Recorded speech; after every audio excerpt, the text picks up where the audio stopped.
Forget what you thought you knew about powerful symbols in the Bible. Jesus said the kingdom of heaven is like a mustard seed.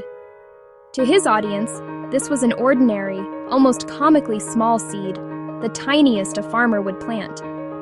But he promised it would grow into a tree so large that birds could nest in its branches. This was a radical image. A mustard plant was a common shrub, not a mighty cedar. From the most insignificant beginning comes immense, sheltering growth. It's a blueprint hidden in plain sight.